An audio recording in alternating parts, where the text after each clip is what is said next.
Good morning. Good morning. I am delighted and honored to be here and be chosen to be part of the Berea Writers Circle, and also to be among such very distinguished and accomplished writers and authors.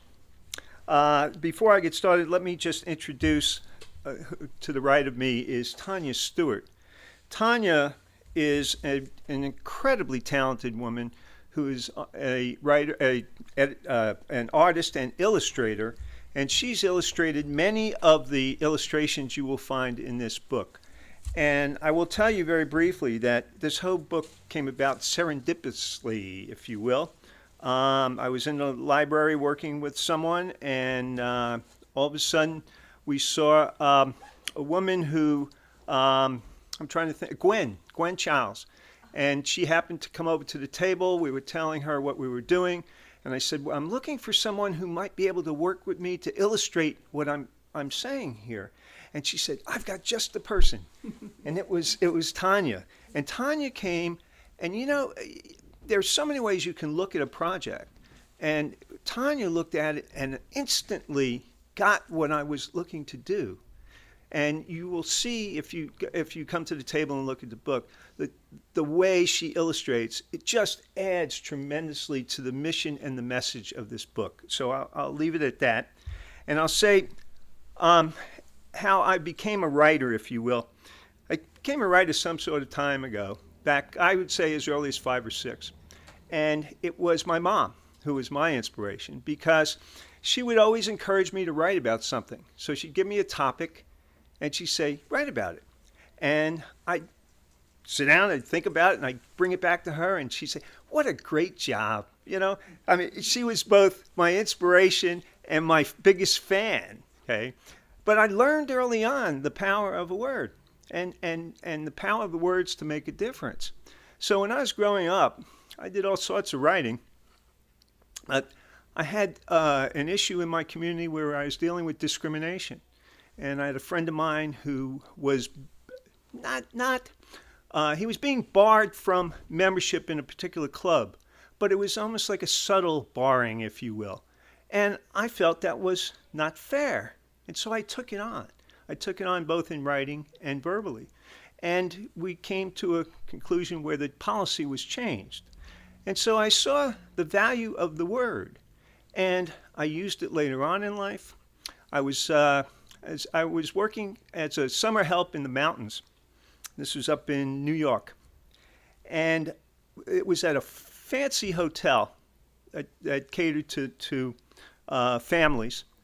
And yet the people who were helpers there, who stayed in the facility themselves, lived in a terrible, almost draconian environment. And it was like, it was almost, if you think of a Dickens novel, it was almost like that in terms of living arrangements for the staff. And so I remember writing a letter, complaining about the conditions and putting it on the desk of the owner of the hotel, only to be called in by the owner and her brother to say, well, we have all these plans to change things. And they wanted to show, well, I don't know if I helped make a difference in that particular situation, but it led me to want to do more, to realize that words truly are, what they say, more powerful than a sword. And so that was a very big part of my life growing up. Writing taught me, as I said, that the pen truly is more powerful than the sword. And my book, Wisdom of Age, is an extension of that thinking. Okay? What does it do? It explores what we've learned about life, starting out and looking back. It challenges the myth that some of us, for some crazy reason, are less valuable contributors to society than others. Okay?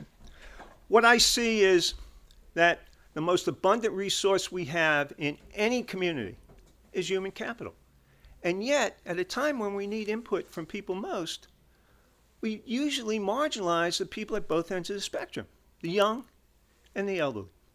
And so I find that to be ludicrous, that we look at people and I would have to say stereotype them based upon a number or a wrinkle. And that's something that is sheerly absurd in my way of thinking. So, that said, I'm going to ask a question. By show of hands, how many old people are in this room? Oh, we have a few old people in this room. Okay. How many people know someone who's old? Okay. All right. So we have a few old people in this room, and we have people who could spot them when they see them. Okay. All right. The fact of the matter is, most of us do not see ourselves as old. Therefore, we're not talking about the issues that will be impacting our lives. Our elected leaders are not talking about aging. They think about elders when it's time for election, but no planning is going into quality of life issues such as transportation, affordable housing, social engagement. How we communicate with one another can make a big difference in addressing these issues. And so when I saw this, and I said the biggest issue that we face, not only here in this country, but all over the world, is ageism. It is, without a doubt, the number one issue when you talk to people who are working in the aging field. But aging is not just about the elderly. Ageism is not just about the elderly. It's about anyone of any age who's being discriminated against. So I thought about that, and I also recognized that if we're going to change the mindset of how we view aging, it has to begin at the elementary school level. And so I went to see the superintendent of schools for Madison County, and I asked him if I could conduct a survey with the students in the schools. And he was all for it.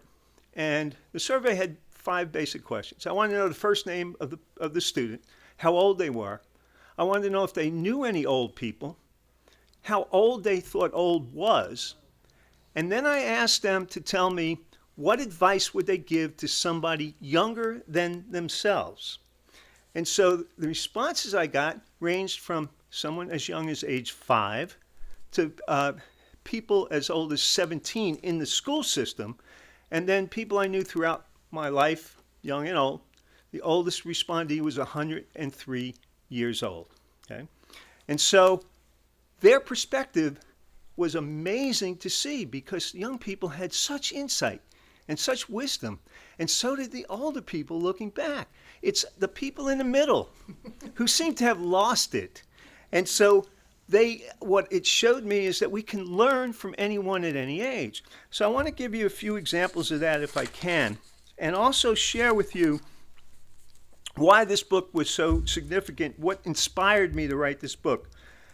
There's a fellow who passed away at the age of 98, 2 years ago, I believe, 3 years ago.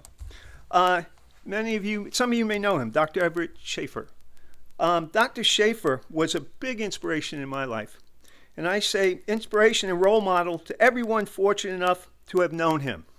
Doc, as he was affectionately called, passed away peacefully at the ripe old age of 98. Vibrant, exuberant, and caring throughout his life, he remained active, committed, and involved in the welfare of others, literally right up until his death. This exceptional yet humble human being had a zest for life that defied and defined his years. A change agent, long before the term was coined, he epitomized the difference that one human being and one person's life can make.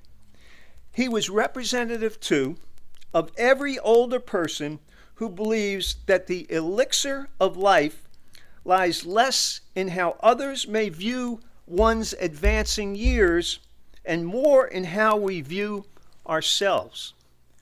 And you knew Doc. He lit up a room. And when he spoke with you, you thought you were the most important person in that room. So what an amazing fellow he was. But he is one of so many talented and insightful people that I want to share some of what they had to say. And this particular one is about acceptance, faith, and attitude. And it says, none of us are guaranteed a day without people we love. We are blessed with every day that we get up. Truly, each is a gift. If we waste the time that we have getting angry or upset, we waste the gift. Life is too short to waste the gift. Now, this was said by a fellow named Mark, age 56. Happened to be a rabbi. And so it was his insight, okay? But then, just as significant, always have positive thoughts and you will have a great day. Summer, age 8 3/4, said that, okay? I'm not just 8, I'm 8 3/4, I'm soon to be 9, okay? Okay. Another comment, don't worry about the little things in life because when you're older, or even in a little time, it probably isn't going to matter anyway. Mary, age 14, said that, okay? Now, live life to the fullest. It's the only one you have. So have fun, try things, but think and make sure it won't kill you. So do as much as possible and live as long as you can. Jacob, age 18, said that. Okay? But you have people talking about things similar but different. How they say it may appeal to one person, not to another, but it provides you with food for thought. For example, Aiden, age 11, don't get bored more than once a month. Okay? Okay. All right. And then there's ageism is as much about a state of mind as it is the state of the body. If you start each day with a sense of awe about the world you are privileged to live in and to praise God for it, and renew your commitment to make the most of that day, to care for yourself, your family, and others, to learn to experience, to share, to laugh, and don't go to bed too early, you are living well, no matter what the numerical state of your age. Dave, age 63, said that. Okay? Now, get up every day, go to work, enjoy life, help others, and let God direct your life. Catherine, age 90, said that. Don't let unimportant things weigh you down. Janet, age 71, retired teacher, said that. And this, would you share this? And this is one of Tanya's drawings.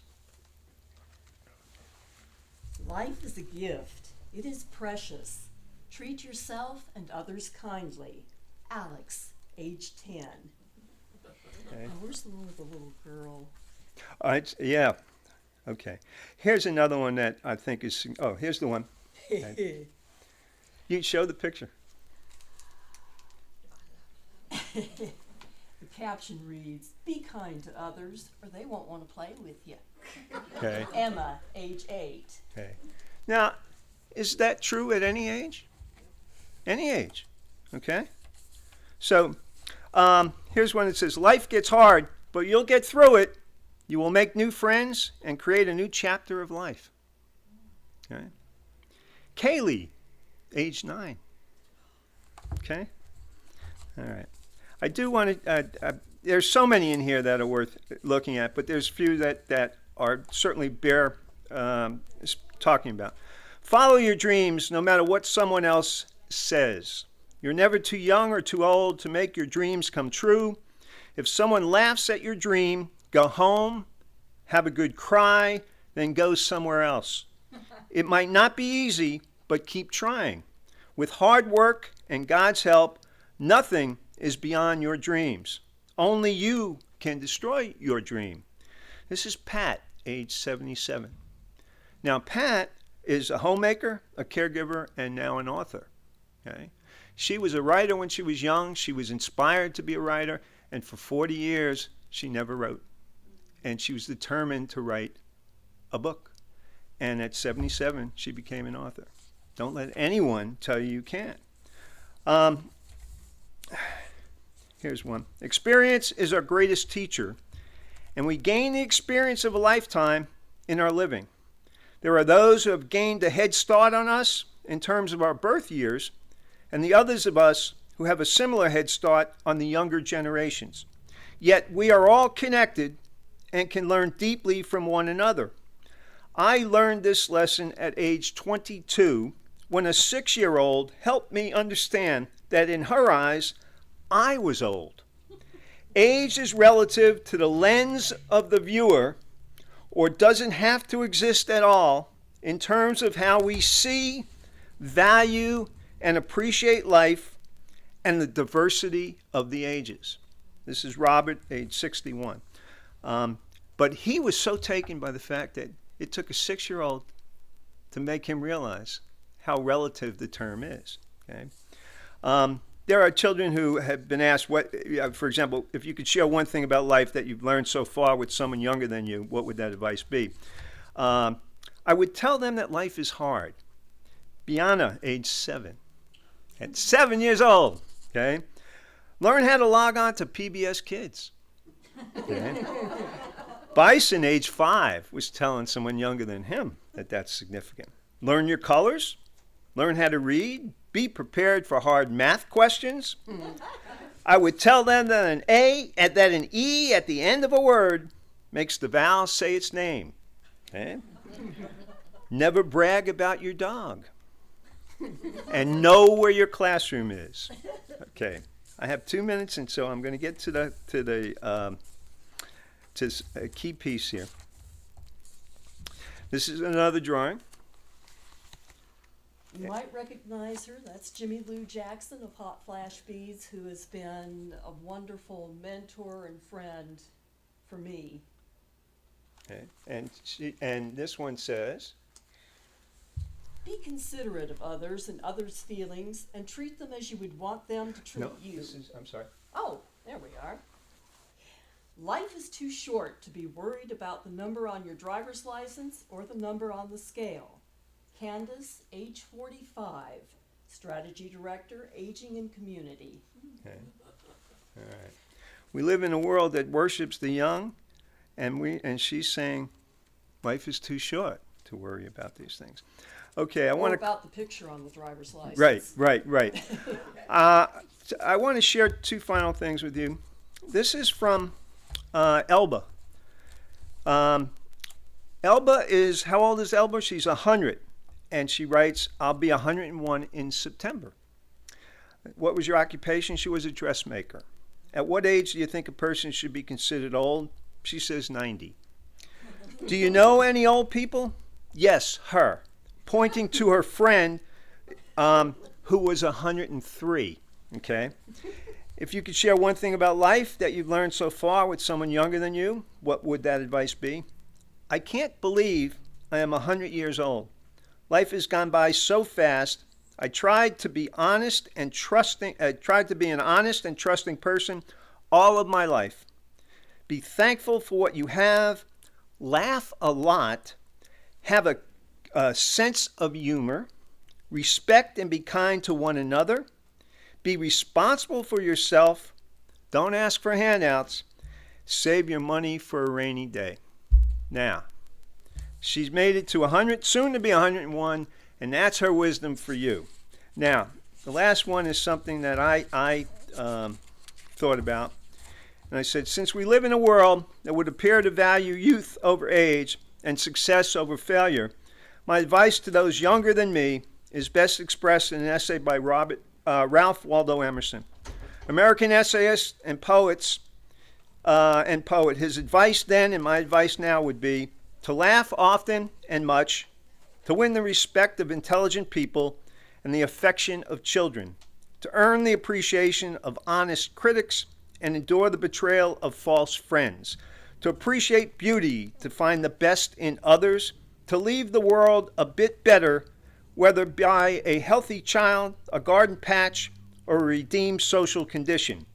To know even one life has breathed easier because you have lived, this is to have succeeded.